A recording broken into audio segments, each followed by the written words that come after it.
Often if someone gets really mad and lashes out, like just is kind of sensitive and reacts strong, people think that is being bipolar.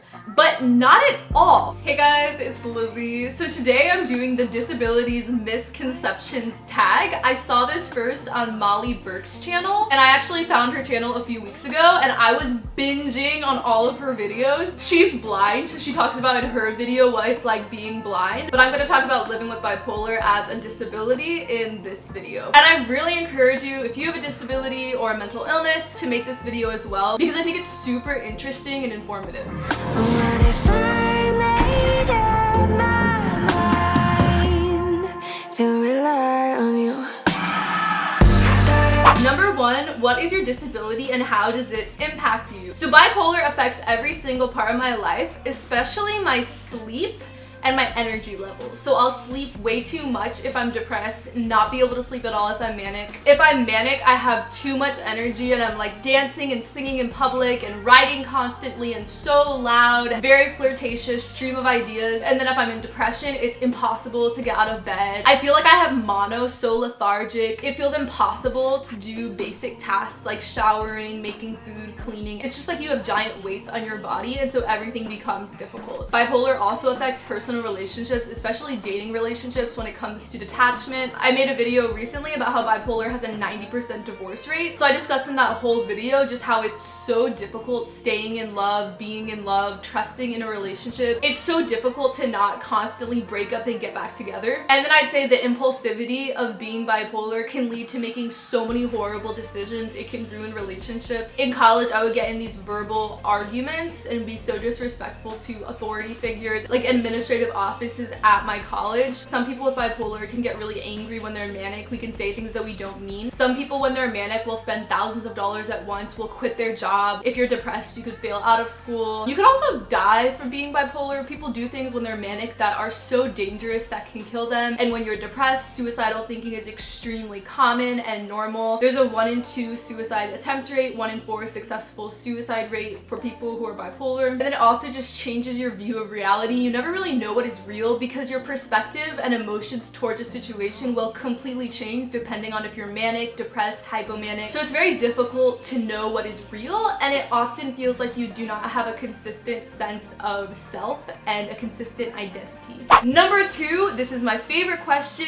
What is the most common misconception that you experience in regards to your disability? So the misconception is that being bipolar is that you'll suddenly be really mad or really sad or really excited or really happy, and your emotions will change suddenly. Often if someone gets really mad and lashes out, like just is kind of sensitive and reacts strong, people think that is being bipolar. But not at all. That's more like borderline personality disorder where you'll suddenly have a strong emotion.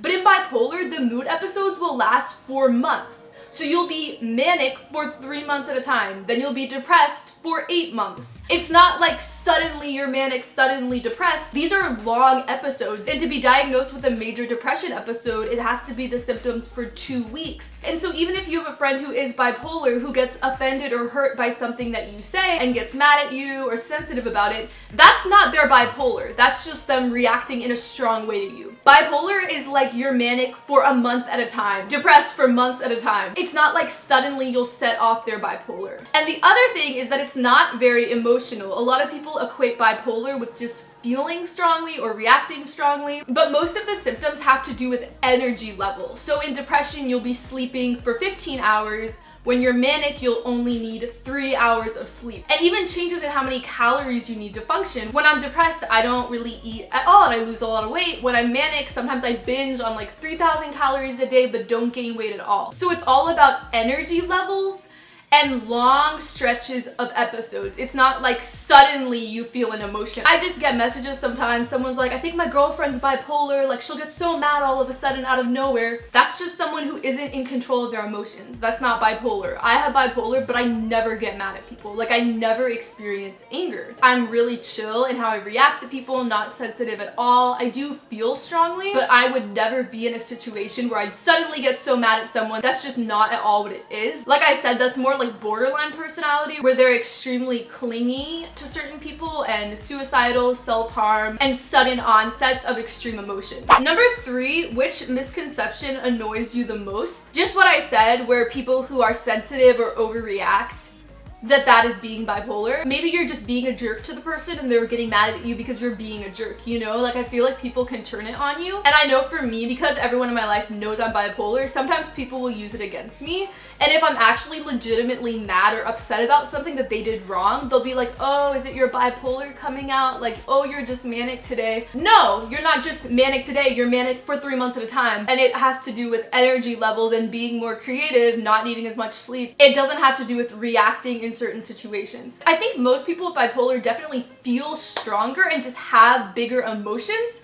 but that does not at all correlate with being more sensitive or more reactive. I think bipolar can kind of just affect your internal world and won't even necessarily come out to other people. Like, a lot of times when I'm manic, I'll just work by myself and just be writing thousands of words in an hour just by myself, sitting in a corner working. Or when I'm depressed, I just don't talk to anyone, but act happy when I'm around people. Like, most of it you can't even see and is only affecting the individual person. Number 4, do you do anything to combat these misconceptions? Yes, in my personal life, I tell everyone that I have bipolar. Like, I'm very open about it, and I think it's important for people to see someone who is functioning and not emotionally abusive who has bipolar, because a lot of people just think bipolar means you're emotionally abusive and get angry all the time and super sensitive. So for being bipolar, in my personal relationships, I'm really chill. Like, I don't have any problems with my roommates. I don't get mad at people. I feel very strongly. So I am an intense person, but it doesn't come across, it's not like I'm getting in fights all the time with people in my personal life. And then obviously I make so many videos about it. I have a playlist with 50+ videos about bipolar disorder. I'm gonna link it here and in the description. But I think it's even more important, those one-on-one conversations I have with acquaintances and friends and people I just meet, just normalizing it and making it a chill thing. Like, yes, bipolar is hell, and it really inconveniences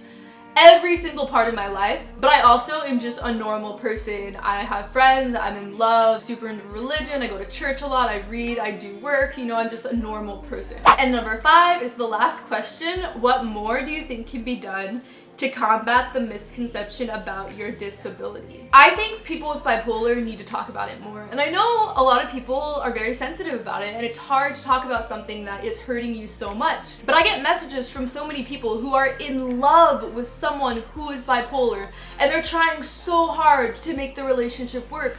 And the person with bipolar just refuses to talk about it. And that can't work. Like, if you're bipolar, you need to research as much as possible and inform everyone in your life on the symptoms and how it affects you and how it affects other people. I think it's so easy for us to hurt people without even realizing it. Like, if we're in depression, we don't have the energy to text people back or to make plans. If we're in a relationship, we suddenly go into detachment and don't care about the other person anymore. It's because of our bipolar. Like, I'm really irresponsible with not replying to emails and just forgetting things. I have a horrible memory because I'm bipolar. So I'll always forget to reply to emails and texts, like super unreliable in regards to my work. And people could take that as I suck at keeping promises and I'm not a reliable person and I just don't care. But really, it's just I have so much memory loss day to day and I forget what I do the day before. And so it's so hard to make appointments and to email people back. And it's because of my bipolar. I'm not trying to be irresponsible. It's just I literally forget everything. And I try so hard to make calendars and schedules and write everything down. But point is, unless I tell everyone in my life how my bipolar will affect things,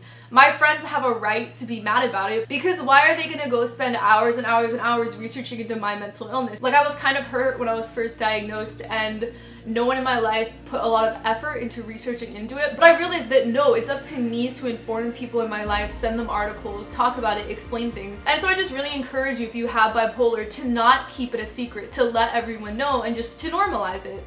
Then people will have less misconceptions and they won't think that bipolar is just being emotionally abusive and getting really mad randomly. And also, if there's more information spread about what bipolar actually is, then more people will get diagnosed, because I cannot imagine not being diagnosed. I was diagnosed because I did so much research and I went to a psychiatrist and I told them what I was experiencing. But so many people don't take that initiative and they'll go into their 30s, 40s and be divorced, have a horrible relationship with family and friends, just cut off ties with a lot of people or with work situations because they didn't get it under control. So the more that we talk about it and share about it, the more research we do, and then the more we're able to inform and educate people in our lives, the better it will be for everyone. I love you guys so much and I will see you in my next video. Bye!